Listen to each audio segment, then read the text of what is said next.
আমি 10 বছর প্রায় হতে চললো আছি। তো ইন্দ্রনীলদার সঙ্গে এটা আমার ফার্স্ট কাজ ইভেন্টে। তো দেখা যাক তোমাদেরকে আমি কতটা ভালোবাসা দিতে পারি, কতটা নলেজ দিতে পারি। তোমরা এটাকে সেমিনার হিসাবে নিও না, আমি বলবো একদম ক্লাসের মধ্যে যেমন আমি স্টুডেন্টদেরকে ক্লাস করাই সেইভাবেই তোমরা কোশ্চেন করো, আমার ভালো লাগবে। তো দেখা যাক এরকম তোমাদের দেখাতে পারি। তো স্টার্ট করতে পারি কি? আচ্ছা, আর তার আগে একটু মানে কয়েক সেকেন্ড একটু তোমাদের কাছ থেকে চেয়ে নিচ্ছি, সেটা হচ্ছে আমার মানে জীবনের শিক্ষাগুলো থেকে বলো, বড় হওয়া থেকে শুরু করে সমস্ত কিছু যিনি ইন্সপিরেশন আমার, তো তাকে আমি একটু প্রণাম করে উঠতে চাই। তোমরা যদি আমাকে একটু দেওয়া হয়।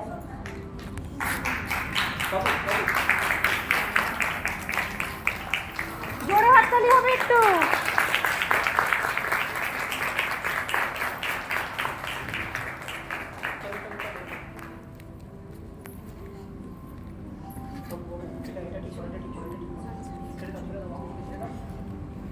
আচ্ছা, আমি স্টার্ট করছি। তোমরা না শুনতে পেলে আমাকে একটু বলো।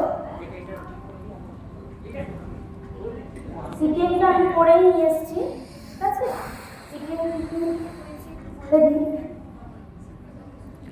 সিটিএমটা আমি ফার্স্টে ফেসটা ক্লিন করে নিয়ে নিউট্রোজেন আর হাইড্রোবোস টোনারটা দিয়ে করেছিলাম। টোনার আর ময়শ্চারাইজার লাগিয়েছি হচ্ছে না, ওরকম হবে কারণ এটা হেড মাইক না, ওখানে তো বলার নেই। ময়শ্চারাইজার হচ্ছে এমব্রোলাইসিসের, তোমরা চেনো নিশ্চয়ই, তা বলে দিচ্ছি। আর প্রাইমার লাগিয়েছিলাম আমি রিকর্ডের প্রাইমার, হাইড্রেটিং প্রাইমার। এইচডি এয়ারপিস ফাউন্ডেশন ইউজ করেছি, সেটা হচ্ছে তোমার জাস্ট করতে।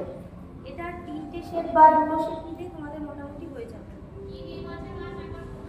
জাস্ট গোল্ডের এয়ারপিস ফাউন্ডেশন, হ্যাঁ এটা হচ্ছে তোমরা বডিতে অ্যাপ্লাই করতে পারো। কারণ কি আমরা কি হয় যখন তাড়াতাড়ি মেকআপ করি বা যে ফাউন্ডেশনগুলো থাকে সেগুলো বেশিরভাগ তো ঠিক থাকে, খুব ঘন থাকে না। যখন আমরা ব্রাইটকে যেটা ইউজ করি সেটা অনেকটাই ঘন, হেভি মেকআপ। তো সেই মেকআপটা যদি আমরা গলায় বা বডির কোনো পোর্শন যদি ইউজ করি, সেটা ব্লেন্ড করতে আমাদের টাইম অনেকটা লেগে যায়, প্লাস খুব দেখে মিশতে চায় না ভালোভাবে, অটো লাগে। আর এটা কি খুব পাতলা, খুব ফ্ললেস, খুব তাড়াতাড়ি দেখে ব্লেন্ড হয়ে যাবে, ঠিক আছে? খুব হালকা, একটু স্প্রে ফর্মে আসে।